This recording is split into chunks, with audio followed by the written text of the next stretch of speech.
Tua palavra é uma semente, meu coração é uma terra boa, então Deus faz essa semente. Fala galera, paz e Pentecostes! Você está no canal Jovens de Fogo, no curso de formação bíblico Boa Semente.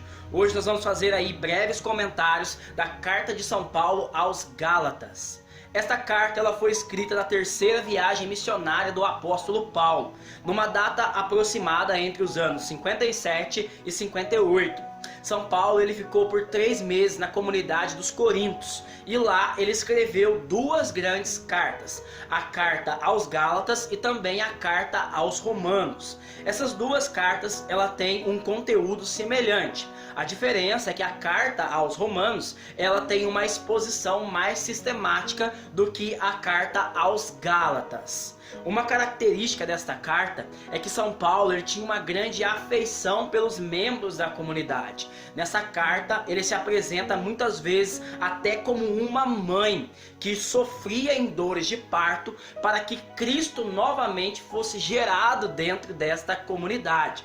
Essa afeição foi gerada porque a comunidade aos Gálatas acolheu Paulo num período de uma grande enfermidade. Então São Paulo ele tinha uma grave enfermidade nos olhos e ele foi acolhido nessa comunidade até que ele se restabelecesse diante desta doença, conforme você pode encontrar em Gálatas no capítulo 4, nos versículos 13 ao 15. Essa carta ela foi escrita por causa de uma discussão que havia dentro da comunidade. E a questão era: a salvação vem pela observância da lei, como pregavam os judeus, ou pela fé em Jesus Cristo, como se pregavam os apóstolos? E nós podemos pegar um capítulo 3, dos versículos 1 ao 3, como chave geral para compreender o conteúdo desta obra. Insensatos, quem vos enfeitiçou? E Jesus Cristo crucificado não tinha sido descrito diante dos vossos olhos?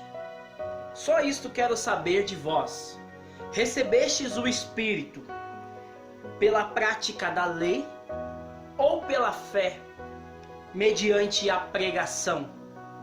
Sois assim tão insensatos, a ponto de, depois de terdes começado pelo Espírito, quererdes terminar na carne? Por 2 vezes nesse texto, nós vamos ver São Paulo chamando os irmãos de Gálatas de insensatos.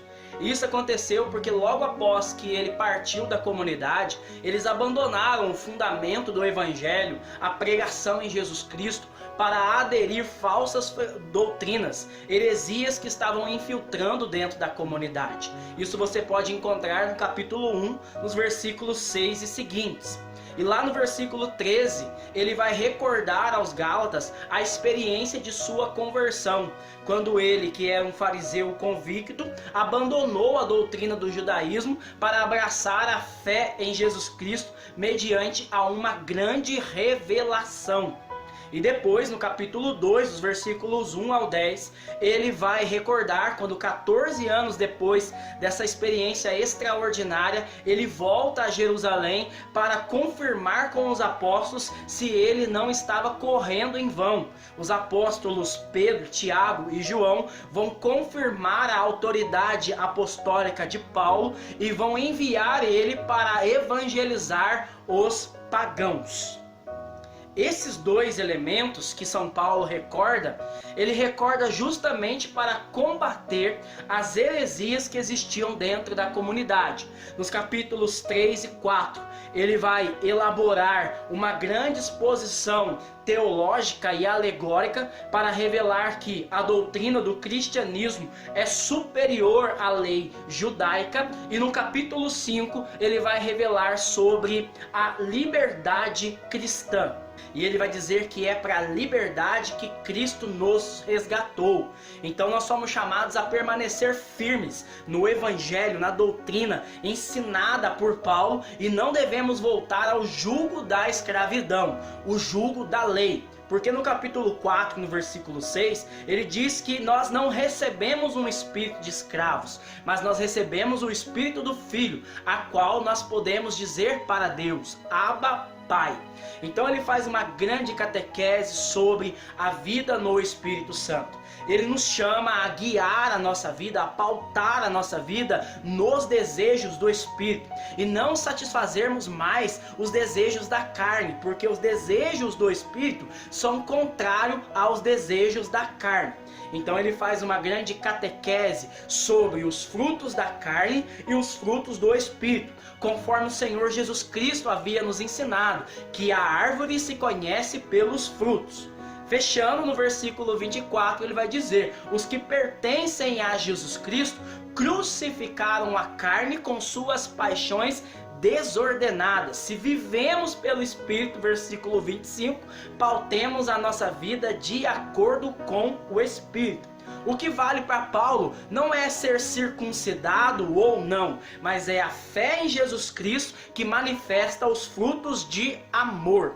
Então ele vai dizer no capítulo 6, para arrematar o conteúdo desta carta, nos versículos 14, se alguém tiver de gloriar-se de algo, porque a lei fazia com que os mesmos se gloriassem dos seus méritos, ele vai dizer: a partir de agora, se glorie na cruz de Cristo, porque é por meio da cruz que nós recebemos a nossa salvação, é por meio da cruz que recebemos o perdão dos nossos pecados e somos regenerados pela ação poderosa do Espírito Santo em nossa vida. Então ele vai dizer: o que importa para nós não é ser circuncidado ou não, mas é sermos uma nova criatura. Quantos ensinamentos nós não aprendemos na carta de São Paulo aos Gálatas? Aprendemos que o batismo no Espírito não é um fim, mas é um começo, a qual nós somos inseridos em algo que nós chamamos de vida no Espírito. E nós devemos viver a nossa vida no Espírito, manifestando os frutos do Espírito. Não devemos satisfazer os desejos da carne, mas devemos voltar para as coisas do Espírito Santo, porque não podemos cair na tentação dos Gálatas, de depois de termos começado no Espírito, voltarmos novamente a um procedimento carnal. Por isso, começar é dos homens, o perseverar é dos santos. Somos chamados a viver uma vida no poder do Espírito Santo todos os dias. Se você não é inscrito no canal, se inscreva. Que Deus te abençoe. A paz e Pentecostes. Fogo!